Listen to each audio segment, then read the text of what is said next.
It is my belief that humanity left a higher frequency existence many thousands of years ago and descended into a low density 3D matrix. We have been trying to get back to the garden ever since. This return is not as far off as some might think. Sexuality has been one of the most misunderstood and misused energies on the planet. After the fall, ever since patriarchy took root and began dominating our cultural myths and stories, we have witnessed a great imbalance between the sexes. The story of Eve tempting Adam in the Garden of Eden is perhaps the one that underpins our collective reality in the West. This story is about our collective fall from grace into a 3D separation fear control matrix. In the story, the feminine was to blame for our exit from paradise. And as we fell deeper into the polarity of 3D, feminine energies such as love, tenderness, relating, nurturing, intuition, imagination and birthing has been seen as inferior to the more masculine qualities of reason, logic, focus, competition and action.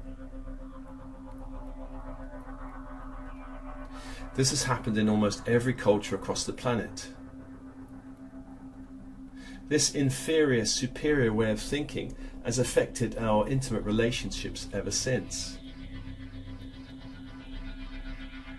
Matriarchy, which dominated human cultures for a few thousand years, was far less dangerous, but in terms of our collective evolution, not that much better.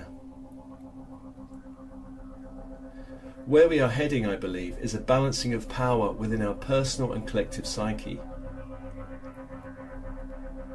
This balancing within sexual relationships will lead to a new alchemy, one that some have called the sacred marriage. This harmony of power has never happened within our collective memory. This inner marriage is where the masculine and feminine energies learn to work together cooperatively instead of acting like some divorced, bickering couple. This is one aspect of the coming 5D paradigm on the Earth plane. In the 3D matrix, sexual energy has been harvested by low-frequency beings that use human energy as food for their survival.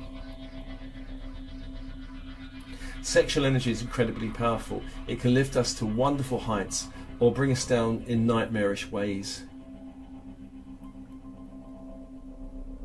Porn and sex addiction are signs that our energy fields are being hooked by lower frequency beings.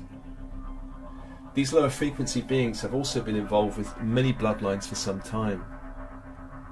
When this happens, sex addiction or sex problems affect our parents or our ancestors.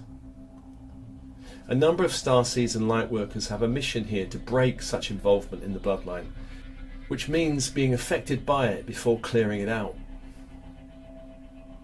Lower frequency beings hook into the nervous system, the etheric system, the chakra system, in order to siphon off our sexual energy. The first step in dealing with this is to realize it's happening.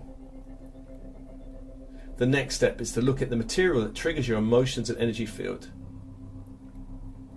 You'll need to find ways to clear any hooks, cords or psychic contracts in your energy field that perpetuates this situation. Soul matrix healing is one method that can assist with this. Where there is frequency control, there is sexual excitement in the lower chakras and little opening or movement in the upper chakras. Love is rarely present with frequency control. There can be a feeling of obsession with the object of desire.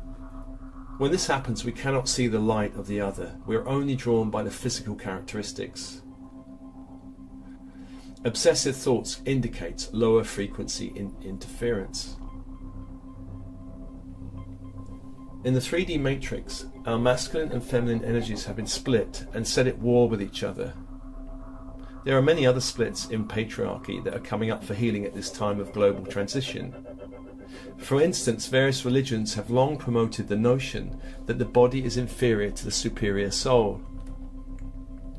In Christianity there is the term the sins of the flesh, and the thinking goes, or it used to go, if we punish and hurt the body, then somehow we become more available for spiritual light and revelation. All religions have long sought to control sexual energy, and in particular female energy. In times gone by, celibacy was the body-denying path, the only way thought to lead to spiritual reward. In the body-embracing path, celibacy is an option, but not the only one. Embracing and enjoying sexual energy is an equally valid and rewarding path. Tantra, an umbrella term for many paths that seek to unite heart, mind, sex and soul, is a potent force for awakening. When we learn to honour our sexual energy, we can raise it up through the entire chakra system as we make love. Here orgasm is not the goal, rather the goal is divine union. The goddess is returning, and what this means is, in the emerging timeline, we are healing the splits and schisms inside of us.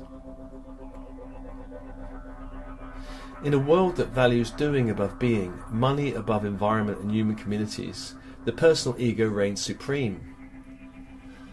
At a collective level, it seems in this 3D matrix we have been led by beings who are at best disconnected from their heart and soul, and at worst completely insane. At a personal level, the ego is a defense mechanism that helps us cope with the world. The ego comes in different forms. Some of these can be prudish, reserved, shy, critical, or on the other hand, open, daring, rebellious, or promiscuous. In a 3D matrix, a 3D world, we need an ego to survive, to cope. When the ego takes over, it feels we have no control over our sex drive. We may fear our primal urge and seek to repress sexual energy. On the other hand, we may dive into being a hedonist and channel it into very many unconscious ways, and this is a big problem across the planet. Someone living their life through the perspective of a wounded ego may feel that getting their sexual needs met at the expense of another is okay. There are a great number of ego games and dynamics that can create great disconnection both internally and externally with another. When the ego is in charge of repressing or wildly expressing our sexual energy, then suffering usually follows close behind. Any spiritual path worth its salt will help you transform your ego from a fearful fortress into a strong temple of light, one that can hold and channel more of your authentic being. We can understand a person's consciousness and programming around sex by listening to the kind of language they typically use about men, women, the body, love, sexual attraction and relationships. Language is the way we define reality. Western culture has some very shame-based terms for describing lovemaking and also the body. This is not the case in older and much wiser cultures. In my early 30s, I came across the world of Tantra and also the language of Tantra. For instance, the Sanskrit word for vagina is yoni, which means source or origin. This kind of language comes from a culture and religion that honours women as the embodiment of divine female energy. And yoni has many translations that point to the generative power of the Shakti energy. The Sanskrit word for penis is lingam, which points to the generative power of the god Shiva. In the tradition I trained in, lingam was described as a pillar of light. The subject of language, of course, is a vast one, and I'm merely scratching the surface here. One final example of language and sexuality comes from a conversation I had several months ago with a young woman who talked about having relationships with men and women.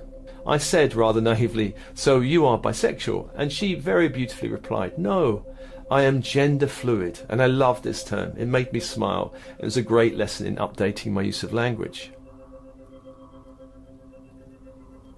We all have an ego, one that helps us cope with the 3D matrix, but as the matrix shifts into 4D and 5D, so too our ego needs to shift.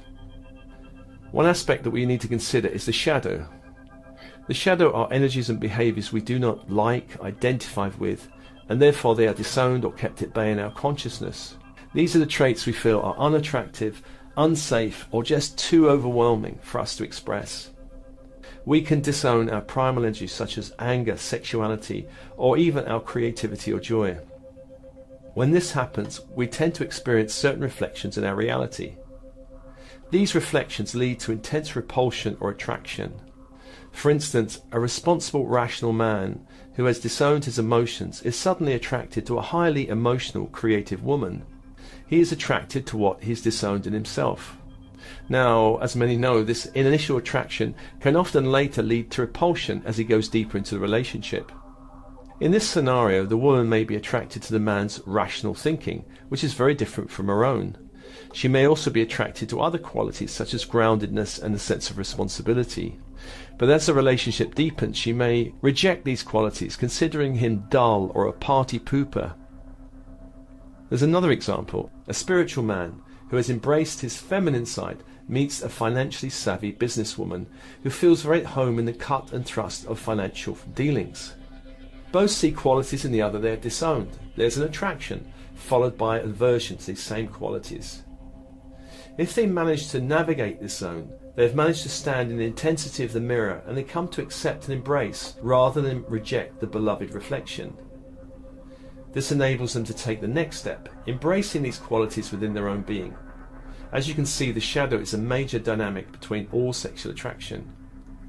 In Taoist philosophy, there are two qualities of energy that interact: yin being feminine and yang being masculine. Of course, these energies can also be defined in many other ways, but the thing to note really is that these energies are in a constant dance within an individual and in the universe itself. These are the attractive forces that bring people together. There can be a man-woman situation, or two of the same gender. The attraction is energetic and not based on the physical plumbing.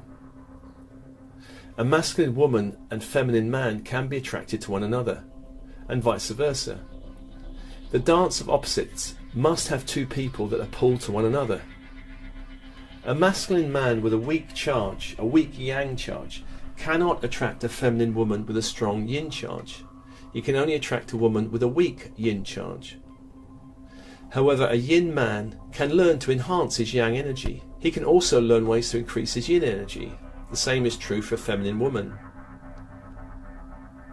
When we feel a harmonious flow inside between yang and yin energies, where both complement the other, then we can attract the same in a partner. You've probably heard people refer to their partner as their other half. There's much truth in such statements. With intimacy, there's a certain dance that typically happens. Ideally, there's a dance of connection to check whether you really like or can relate to the other in any meaningful way. This phase can include feelings of like or dislike that may change after a few dates. This phase is the prelude to engaging in deeper relationship and eventual physical intimacy. In this zone, some choose with their head rather than the heart, and this causes problems further down the line.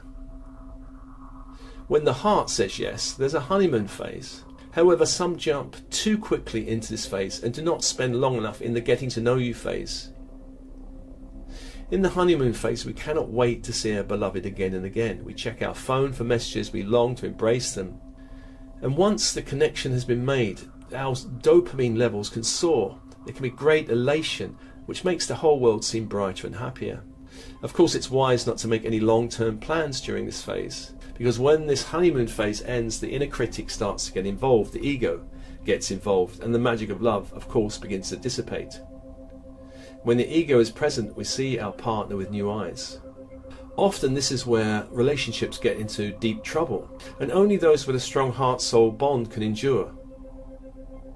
During this time, it's important to connect with what's truly going on inside with yourself, and to be really honest. Writing in a journal or speaking with trusted friends can help. This phase is important, and if navigated wisely, can lead to a deepening and a reignition of love. Relationships are not for life as they once were. Now we may meet someone for a season, a few years, or a lifetime. In times gone by, it was easier to stay with the same person because of the intensity of societal pressure, and because the energies on the planet were not so volatile or changing as they are now at such a rate. Now, you may meet someone, have a great connection, and outgrow them much quicker than in your parents' or grandparents' day. Many are on a fast track of spiritual growth. If you're growing at a faster rate than your partner, there will come a time when the frequencies between you will no longer mesh. Sometimes your paths run for a time, and then the soul may begin to pull you in a different direction. When the soul calls, relationships can be disrupted, especially if the other is no longer on your same trajectory. It's important to note that staying together for convenience or to avoid pain is not really a good long-term strategy. If a relationship ends, then releasing sexual cords, energy cords, or any conscious or unconscious vows or agreement is an important part of moving on. Where there has been any ritual of binding, such as marriage or hand fasting, then it's important to do an unbinding ritual and creating a new vow of freedom. Whenever possible, and as far as possible, after processing grief or anger, stay as neutral and, if possible, as loving to the other person. The highest frequency of sexual interaction comes with love. When love is missing, lovemaking is reduced to mere fiddling with physical knobs or buttons. When our sexual energy is locked in the genital area, this can lead to great sexual frustration and a desire for instant gratification or release. Needless to say, this does not help deepen sexual intimacy with another. There are many ancient Taoist and Tantric exercises to help raise and expand this energy flow and bring it into a harmonious dance with a sexual partner. These are not secret. Anyone can find them on Google or YouTube. When love is present, then the whole experience shifts into a higher octave. For example, it's like shifting from eating a cheeseburger and chips at McDonald's to dining in the finest of restaurants. Love is the alchemical ingredient that puts the negative ego to sleep. Love, the antidote to a highly critical, judgmental mind. When two souls fall in love, this can come from other lifetimes, this experience, which adds an extra magical dimension to the connection. Here we enter the zone of soulmates and twin flames, spiritual terms rather than romantic terms. In this time of ascension, we have the potential to meet many spiritual partners or soulmates. From a truly alchemical point of view, a twin flame is the force that emerges between the ego and the higher self as they fall in love with one another. Sexual energy shared between two loving partners is a highly potential force of magical creation. Working consciously with the orgasmic energy of each person can create a great wave of light on the inner planes. This energy, when harnessed and focused, can vastly amplify our manifesting potential on the earth plane. This, of course, is something that should be entered into with the purest of intentions. One of the greatest sources of suffering on the planet right now is the misuse of sexual energy, especially when a child is conceived unconsciously. When two lovers are vibrating with love, they can call down a new soul, and this is a great blessing for the incoming soul. This is not the case when physical attraction is the only energy binding the couple together. Then the womb is not a sacred place of love. Worse still, if lovers are under the influence of alcohol or recreational drugs, which could open doors for lower astral energies to get involved. In the coming future, I believe we're opening as a species to become more conscious about our use of sexual energy, especially in terms of procreation. In the future, I believe we will be working with sacred ritual and orgasmic energy consciously to invite in these new children. This will invite very high vibrational souls to the earth plane. I also believe it's possible to refuse an incoming soul if the circumstances are not ideal. When this practice is mastered, then we will no longer need artificial contraceptive methods. At its most basic level, it involves a conversation between two people to get clear on whether they want a child or not. If both say yes or a clear no, all well and good, the intention is clear. If one is a yes and the other is a no, then you are on less stable ground. Forms of relating are more fluid now. Couples are experimenting with all kinds of relationships, from committed relationships to polyamory to other forms of connecting. The more honest and transparent our relating, whatever that is, the better. Many are now exploring new ways of sexual connection. This is very different from the kind of experimentation that went on in the 60s. Now there is a desire for more equality of power, emotional intelligence, and a greater sense of integrity and transparency which is not always easy. Self-love is a good place to start. Negate self-criticism. Affirmations always help. Journey your innermost thoughts of desire. Remember that you and your partner are reflections of the divine. If the reflection is not perfect, then work still needs to be done. Never share your body with someone you cannot share your heart with. If you have any goals or expectations around orgasm, then dropping them will help you enter a space that can actually allow you to have more. Remember to tell your partner what you love about them. Do this often. This one thing alone can transform your love life. Create an atmosphere in which sexual intimacy becomes a sacred act. Prepare the body by bathing, engage the senses, make love on fresh silky sheets, light incense, light candles, sprinkle rose petals, find beautiful music to play. Practice climaxing and drawing the energy up into the heart together. When you've mastered this practice, draw the energy up into the third eye. These practices, when you release them with shared intent, will help manifest heaven on earth. Much love, much blessings.